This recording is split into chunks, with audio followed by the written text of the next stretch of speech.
Billerica Public Library Book Buzz, July publications. Contemporary fiction. Dear Emmy Blue by Lia Louis. At 16, Emmy Blue stood in the fields of her school and released a red balloon into the sky. Attached was her name, her email address, and a secret she desperately wanted to be free of. Weeks later, on a beach in France, Lucas Monroe discovered the balloon and immediately emailed the attached address, sparking an intense friendship between the two teens. Now, 14 years later, Emmy is hiding the fact that she's desperately in love with Lucas. She has pinned all of her hopes on him and waits patiently for him to finally admit that she's the one for him. So dedicated to her love for Lucas, Emmy has all but neglected her life outside of this relationship. She's given up the search for her absentee father, no longer tries to build bridges with her distant mother, and lives as a lodger to an old lady she barely knows after being laid off from her job. And when Lucas tells Emmy he has a big question to ask her, she's convinced that this is the moment he'll reveal his feelings for her. But nothing in life ever quite goes as planned, does it? The Golden Cage by Camilla Lackberg. Faye has loved Jack since they were students at business school. Jack, the golden boy, grew up wealthy, unlike Faye, who has worked hard to bury a dark past. When Jack needs help launching a new company, Faye leaves school to support him, waitressing by day and working as a strategist by night. With the business soaring, Faye and Jack have a baby, and Faye finds herself at home, caring for their daughter, wealthier than she ever imagined, but more and more removed from the excitement of the business world. And none of the perks of wealth make up for the fact that Jack has begun to treat her coldly, undetermining her intelligence and forgetting all she sacrificed for his success. When Faye discovers that he's having an affair, their life begins to crack wide open. Faye is alone and emotionally shattered and financially devastated. But hell hath no fury like a woman with a violent past bent on vengeance. Jack is about to get exactly what he deserves and so much more. Side Trip by Kerry Lonsdale. With her deceased sister's Route 66 bucket list in hand, California girl Joy Evers sets out on a cross-country road trip to meet up with her fiancé, checking off the bullets along the way. Singer-songwriter Dylan Westfield has a serious case of wanderlust in a broken-down car. Stuck at a diner between LA and Flagstaff, he meets Joy, his complete opposite. She's energetic, he's moody. She's by the book, he's spontaneous. She believes in love at first sight. He thinks love is a complicated mess. But Joy has a brand new convertible. They strike a deal. She'll drive him to New York. He'll pay for the gas. Only 3 rules apply. No exchanging last names. What happens on the road stays on the road. And if one of them wants to take a side trip, they both must agree. Historical fiction. The Book of Lost Names by KRISTIN HARMEL. Eva Abrams, a semi-retired librarian in Florida, is shelving books one morning when her eyes lock on a photograph in a magazine lying open nearby. She freezes. It's an image of a book she hasn't seen in 65 years, a book she recognizes as the Book of Lost Names. The accompanying article discusses the looting of libraries by the Nazis across Europe during World War II, an experience Eva remembers well, and the search to reunite the people with the texts taken from them so long ago. The book and the photograph, an 18th century religious text thought to have been taken from France in the early days of the war, is one of the most fascinating cases. Now housed in Berlin's library, it appears to contain some sort of code, but researchers don't know where it came from or what the code means. Only Eva holds the answer, but will she have the strength to revisit old memories and help reunite those lost during the war? Hamnet by Maggie O'Farrell. England, 1580. A young Latin tutor, penniless, bullied by a violent father, falls in love with an extraordinary, eccentric young woman, a wild creature who walks her family estate with a falcon on her shoulder and is known throughout the countryside for her unusual gifts as a healer. Agnes understands plants and potions better than she does people. But once she settles with her husband on Henley Street in Stratford, she becomes a fiercely protective mother and a steadfast force in the life of her young husband, whose gifts as a writer are just beginning to awaken when his beloved young son succumbs to the plague. Suspense and Mystery of Mutts and Men by Spencer Quinn.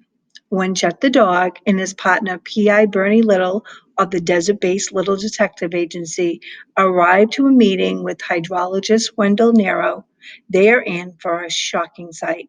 Wendell has come to a violent and mysterious end. What did the hydrologist want to see them about?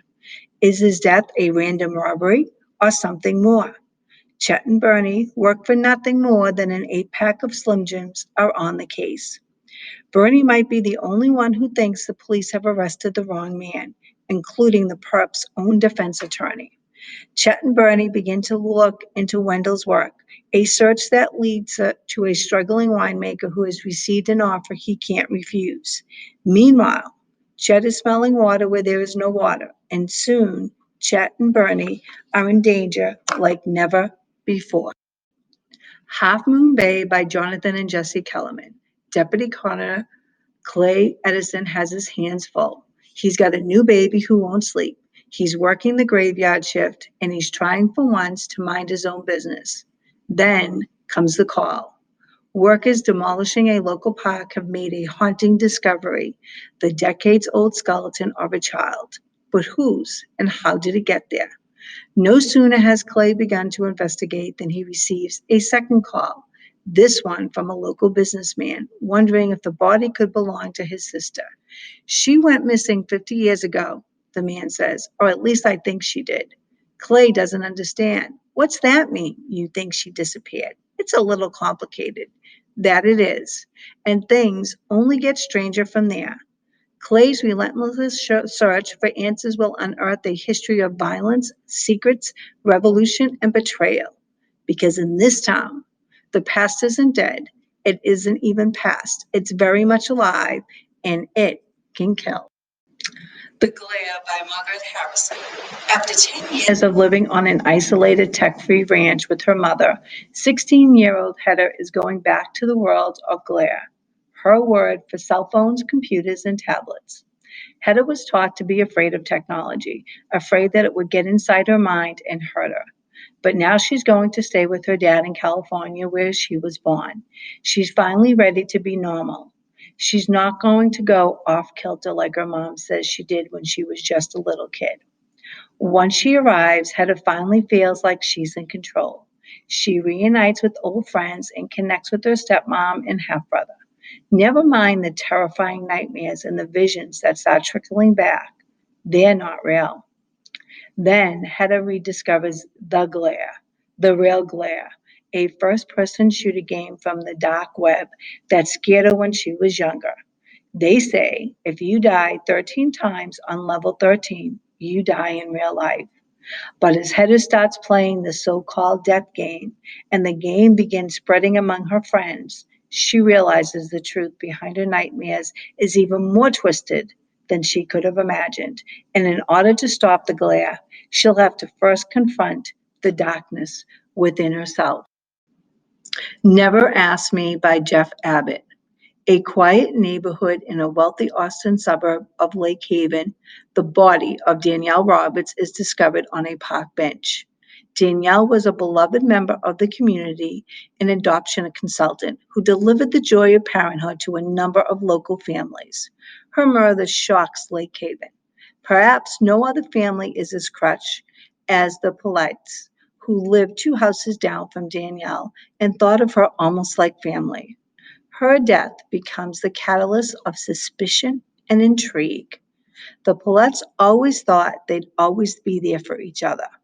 When each begins to suspect the others of the unimaginable, the strength of their bonds will be tested in extraordinary new ways. The Shadows by Alex North. You knew a teenager like Charlie Crabtree. A dark imagination, a sinister smile, always on the outside of the group. Some part of you suspected he might be capable of doing something awful. 25 years ago, Crabtree did just that, committing a murder so shocking that it attracted the strange kind of infamy that only exists on the darkest corners of the internet and inspired more than one copycat. Paul Adams remembers the case all too well. Crabtree and his victim were Paul's friends. Paul has slowly put his life back together, but now his mother, old and senile, has taken a turn for the worst. Though every inch of him resists, it's time to come home. It's not long before things start to go wrong. Reading the news, Paul learns another copycat is struck. His mother is distressed, insistent that there's something in the house, and someone is following him, which reminds him of the most unsettling thing about the awful day 25 years ago. It wasn't just the murder, it was the fact that afterwards, Charlie Crabtree was never seen again. His and Hers by Alice Feeney. Anna Andrews finally has what she wants. Almost. She's worked hard to become the main TV presenter of the BBC's lunchtime news, putting work before friends, family, and her now ex husband. So when someone threatens to take her dream job away, she'll do almost anything to keep it. When asked to cover a murder in Blackdown, the sleepy countryside village where she grew up, Anna is reluctant to go. But when the victim turns out to be one of her childhood friends, she can't leave. It soon becomes clear that Anna isn't just covering the story, she's at the heart of it. DCI Jack Harper left London for a reason, but never thought he'd end up working in a place like Blackdown.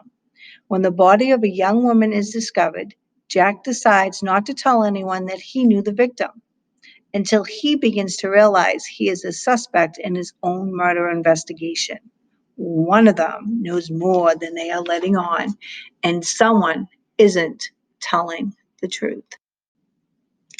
The Wife Who Knew Too Much by Michelle Campbell. Tabitha Gerard had her heart broken years ago by Connor Ford. He was preppy and handsome. She was a pool girl at his country club. Their affair should have been a summer fling, but it meant everything to Tabitha. Years later, Connor comes back into Tabitha's life, older, richer, and desperately unhappy. He married for money, a wealthy, neurotic, controlling woman whom he never loved. He states that he's always loved Tabitha. When Connor's wife Nina takes her own life, he's free. He can finally be with Tabitha. Windswept, Nina's home can be theirs. It seems to be the perfect ending to a fairy tale romance that began so many years ago. But then, Tabitha finds a diary. I'm writing this to raise an alarm in the event of my untimely death. It begins, if I die unexpectedly, it was foul play, and Connor was behind it. Connor and Tabitha. Who is Connor Ford? Why did he marry Nina? Is Tabitha his true love or a convenient affair? As the police investigate Nina's death, is she a convenient suspect? Fantasy. Flyaway by Kathleen Jennings. In a small western Queensland town, a reserved young woman receives a note from one of her vanished brothers, a note that questions her memories of their disappearances and her father's departure. Bettina Scott, whose search for the truth throws her into tales of eerie dogs, vanished schools, cursed monsters, and enchanted bottles. Oh, What You Will by Joe Walton. He has been too many things to count. He has been a dragon with a boy on his back. He has been a scholar, a warrior, a lover, and a thief. He has been a dream and a dreamer. He has been a god. But he is, in fact, nothing more than a spark of an idea, a character in the mind of Sylvia Harrison, 73, an award winning author of 30 novels over 40 years. He has played a part in most of those novels in the recesses of her mind. Sylvia has conversed with him for years. But Sylvia won't live forever, any more than any human does. And he's trapped inside her cave of a bone, her hollow of a skull. And when she dies, so will he. Now, Sylvia is starting a new novel, a fantasy for adult readers. Set in Talia, the Florence reassembling imaginary city that was the setting for a successful YA trilogy she published decades before. Of course, he's got a part in it, but he also has a notion. He thinks he knows how he and Sylvia can step off the whale of mortality together. All he has to do is convince her. Nonfiction. Unspeakable Acts by Sarah Wyman. Sarah Wyman brings together an exemplary collection of recent true crime tales. She culls together some of the most refreshing and exciting contemporary journalists and chroniclers of crime working today. There are 13 pieces in all, and as a collection, they showcase writing about true crime across the broadest possible spectrum, while also reflecting what makes crime stories so transfixing and irresistible to the modern reader. Say Yes to What's Next by Laurie Allen. Laurie Allen uses her confidence, wisdom, and signature humor not only to help young brides on their most important day ever, but also to model to them as their mothers how to live out coming years as best of their lives. Laurie Allen is the owner operator of one of the biggest and busiest bridal mega salons in the country, Atlantis Bridals by Laurie. But she's also a wife, mother, grandmother, and a breast cancer survivor. Whether you're feeling invisible, disappearing into the fabric of your couch a little more every year, or simply being indecisive about what's next, Laurie offers herself as a poster child of what to do, not to do, and how to see your way through the unexpected. Memoirs. Notes on Silencing by Lacey Crawford. Lacey Crawford thought she put behind her the assault she suffered at St. Paul's decades before, when she was 15. Still, when detectives asked for victims to come forward, she sent a note. Her criminal case file reopened. She saw for the first time evidence that corroborated her memories. Here were depictions of the naive, hardworking girl she had been, a chorister and a debater, the daughter of a priest. Of the two senior athletes who assaulted her were allowed to graduate with the awards, and of faculty, doctors, and priests who were known about Crawford's assault and had gone to great lengths to bury it. Now a wife, mother, and a writer living on the other side of the country, Crawford learned that the police had uncovered astonishing proof of an institutional silencing years before, and that the unnamed powers were still trying to block her case. The slander and the lack of adult concern that Crawford had experienced as a student hadn't been imagined as the effects of trauma. After all, these were the actions of a school that prized its reputation above anything, even a child. Memorial Drive by Natasha Treatway. At age 19, Natasha had her world turned upside down when her former stepfather shot and killed her mother. Grieving and still new to adulthood, she confronted the twin poles of life and death in the aftermath of an unimaginable trauma that now explores the way this experience lastingly shaped the artist she became. With penetrating insight and a searing voice, Pulitzer Prize winning poet Natasha explores this profound experience of pain, loss, and grief as an entry point into understanding the tragic course of her mother's life and the way of her own life has been shaped by a legacy of fierce love and resilience. A Very Punchable Face by Colin Jost. If there's one trait that makes someone well suited to comedy, it's being able to take a punch, metaphorically and occasionally physically. From growing up in a family of firefighters on Staten Island to commuting 3 hours a day to high school and seeing the sights, to attending Harvard while Facebook was created, Joust shares how he has navigated the world like a slightly smarter Forrest Gump. You'll also discover things about Joust that will surprise and confuse you, like how Jimmy Buffett saved his life, how a Czech teenagers attacked him with potato salad, how an insect laid eggs inside his legs, and how he competed in a 25-man match at WrestleMania and almost won. You'll go behind the scenes at Saturday Night Live, where he's written some of the most memorable sketches and characters of the past 15 years, and Weekend Update. And you'll experience the life of a touring stand up comedian, from performing in a Royal College cafeterias at noon to opening for the Dave Chappelle at Radio City Music Hall.